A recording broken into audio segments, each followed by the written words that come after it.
What up, Pittsburgh Steelers fans? Another episode of Steelers Touchdown Under. We are looking at 5 Steelers from 2023 that probably aren't going to be there in 2024. Now, the Steelers have a number of players that are entering free agency in different capacities. It's either a unrestricted free agent, a restricted free agent, or an exclusive rights free agent. There's only one of those, that is Dylan Cook.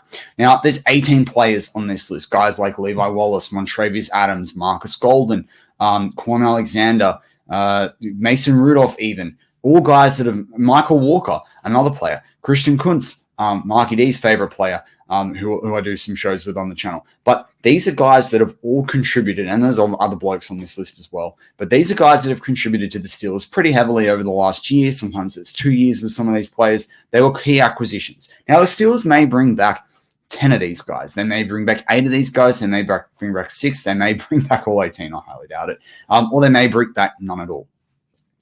That is going to be interesting to see as we enter free agency. I think they'll definitely sign some of these guys to futures contracts, depending on their personal situations, which basically means we can bring them back into the practice squad. But the other guys, they sort of say, test the market. There's a deal here for you. This is what it is if you choose to come back. A guy like James Pierre, I think, is one of those good examples. But putting that aside, because those guys are obviously, there's a question mark there of whether they could be back. The Steelers also have players that are on the roster. The Steelers have 42 players on the rostered on for 2024 that I personally believe they could remove and no longer be Steelers, guys that played this year.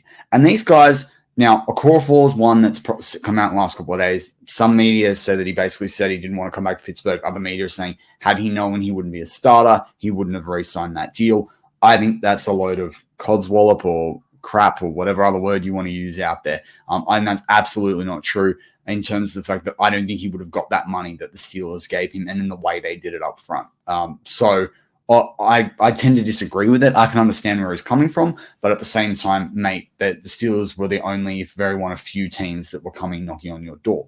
Then you got Nate Herbig. Now, not Nick Herbig, the pass rusher, but his brother, Nate Herbig, the big brother, the guy that can play interior O-line. I don't think this guy in 2024 is worth $5.46 million. Do I think he could still be on the Steelers? Do I think they could cut him and bring him back? Quite possibly. But considering the Steelers are not going to eat more than $1.5 million dead cap, I highly doubt they can save $4 million. I highly doubt they bring him back at a cost of $5.46 million. He's a top 12 player in terms of cap space on your list, on the Steelers roster right now. Now, the guy's Mason Cole. Now, they may choose to keep Mason Cole there and have him as the backup, depending on what they do. He's the sort of bloke, too, that you could carry through and maybe trade during the draft process once you find your guy through free agency. You could trade him right before the start of the season. He could be one that stays right up on the Steelers roster till we're close to the season, and then you see them move him. I don't think he's someone that you're necessarily going to see cut straight away at the end of the season. He was the starting center. He didn't lose his job. They didn't have to throw anyone in there. But I don't think you see him play more than 3 games in 2024. I will say that. The other guy is Allen Robinson. Now, he's primed for the cut. Again, he's someone that I think maybe the Steelers offer him a couple mil to come back after they cut him. But right now, he's got a cap number of $11.9 million. You can save $10 million by moving him on.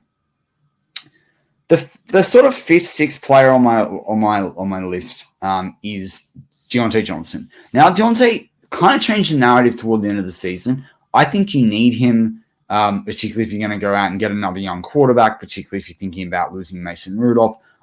I think you need him right now, unless you're going to use him as a bargaining chip. And then maybe it does make sense to try and move him for a Kirk Cousins. But I don't, again, we're not really buying into that Kirk Cousins discussion right now. But you would you'd only save $10 million on the cap. And the final guy, I've talked about him a lot in terms of moving on from him, is Mitch Trubisky. I do think they move on from Mitch Trubisky. I know they've got to eat some cap to move him on. However, he is certainly someone that is a player that has proved that he's no longer worthy in the black and gold. He's a great guy, but just not a good player on the field. They will eat $4 million. It does kind of suck for them to do that, but they will save $3 million. And so with that in mind, the Steelers, moving on these 6 guys, would actually create in cap space roughly $40 million. Now, there's give or takes. I didn't go sit there and round up down to every thousand. But if you put all the millions together and you add a couple of those numbers together, it's roughly just over $40 million. You do incur about 13 to 15 million in dead cap money. So that's something that is going to sit there and eat you right now. That's going to be a problem. But remember, the Steelers, when you look at things like over the cap, up until the actual season starts, it's only your 53 players that count towards the cap. And the Steelers do only have about 7 million right now. They will cut. I do think they will cut or move on at least 3 of these guys. They're not bringing back Allen Robinson at $10 million. They're not bringing back Chooks at his cost either. It just does not make sense for them back to Chooks with an almost $12 million cap hit in 2024, particularly when you can save $8.75 million there. And I don't think it makes sense for Herbig as well. So they're probably the 3 guys on this list, plus Trubisky, that you most likely see move on. But let me know your thoughts in the comments. Do you think that all 5, 6 of these guys will move on? Do you think there's 3 of these guys that should move on? Who should move on? Who shouldn't? Who should they re-sign from the 18 free agents that they've got? Whether those are unrestricted free agents, exclusive rights free agents, or restricted free agents.